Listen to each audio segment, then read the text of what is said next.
Hey, thank you for checking out the video. Today we get to take a look at a diving flashlight. First ever I've had my hands on, and that's probably because I'm not a diver. Wurkkos asked me if I wanted to review this light, and I said yes, but I've never been past 10 feet deep in a swimming pool before. That's where my head starts to hurt from the pressure, and I turned back for the surface. So I said, as long as it's okay that I don't have any tropical fish footage, I am happy to review this light. And I think there's more to it possibly than just being a diving light. If you're looking for a flashlight with just uber water protection, this thing will do it. It is waterproof all the way down to 100 meters in depth, so it can sustain, operating under that kind of pressure. But it's also just a good flashlight, as we're going to see here. There's 4 different emitter types in this flashlight. So you get a spot beam, a flood beam, red light, and UV with this flashlight. Showing you the beam profile here of the spot beam first, and we're going to go through the modes. That graphic earlier had all the runtime information of all the modes. It is a lot to keep track of with 4 different emitter types. Plus there's a stepped UI and a ramping UI. While I'm on that topic, I might as well explain it. So from off, a double click of the switch will get you to lock out the flashlight, and it also unlocks the flashlight. The switch is very good. It uses induction, magnetic induction, so it is very, very good for watery type conditions, which of course you need in a diving flashlight. And from on, a double click will cycle you through using the ramped or stepped user interface. So if you like the preset modes, you can use the stepped user interface, which is what we're looking at in these beam shots. But if you want that gradual ramp up and down and output, you can achieve that by double clicking the switch when the flashlight's already on. So that's pretty good. I like how that's set up. It's very simple. And then the toggle or the dial around the central switch is very good. Good detent, feels really good. All of it, the button sticks out just enough, and the toggle has a good enough index on it that you could definitely use this with gloves, which, like I said, I've never been diving before, but I imagine a lot of divers do use gloves. So they thought of that when designing this flashlight, which is very good. Yeah, like I said before, kind of a do-it-all flashlight. I like that you got flood and throw on this. Those are going to be the ones you use more often than not, most likely. The red is extremely versatile as well. 3 set modes, and you can also put it into gradual ramping mode as well if you want. So if you use red light, this thing will get that done for you too. It's a very diffused or very broad beam on that red light. The UV we'll take a look at in a very tidy bedroom in our house pretty soon.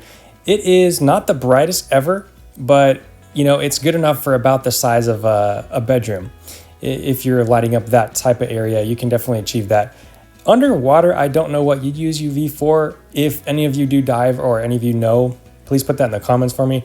Maybe certain fish look really cool with UV light. I could see that, or corals or something to that effect.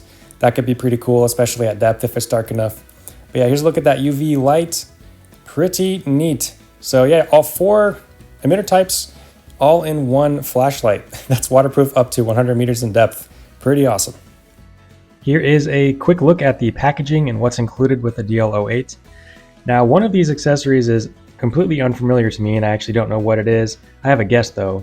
This right here is a large lanyard. Obviously can be attached to a limb or something else. That way your flashlight doesn't plummet to the depths if you accidentally drop it.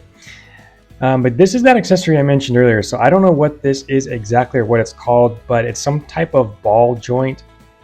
And I imagine it just kind of fits into a socket of some kind so that you can pivot the flashlight around and kind of have hands-free positional light. I don't know what type of kit accepts this ball, so if you do, let me know. I don't know if it's like a helmet or something else. But yeah, I imagine if you're filming or spearfishing or doing something and you need your hands, this would be a nice thing to have included with the light. So that's what that looks like. Yeah, other than that, the most important thing included with any flashlight, of course, is the battery.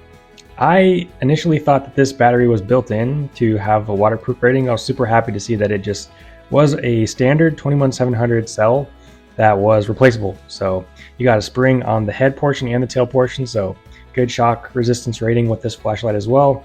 All that's looking really good, and there's tons of O-rings to preserve your watertight rating. I'll give you a good look at those here. There's multiple of them. And on this end here, you've got your USB Type-C charging port as well. Give you a look at that cable. They include USB Type A to C as another accessory included with the flashlight. So really everything you need to run this. Cool flashlight. I mean, it might be nice for someone who's just like really wants to be extra certain their flashlight's waterproof. If you live in a really wet environment or do some jobs that, you know, your flashlight gets wet a lot, say plumbers, anything like that, you want to do overkill, the DL08 might have you covered. And yeah, I like the switch most of all and the user interface. And yeah, it's kind of a jack of all trades. You got a lot of different emitters up here for different tasks. That's pretty much my thoughts on the DL08. Really happy to have had a chance to test it out and show it to you guys. Let me know your thoughts in the comments below. Thank you very much for watching if you made it this far. God bless you. Hope to see you in the next video. Take care.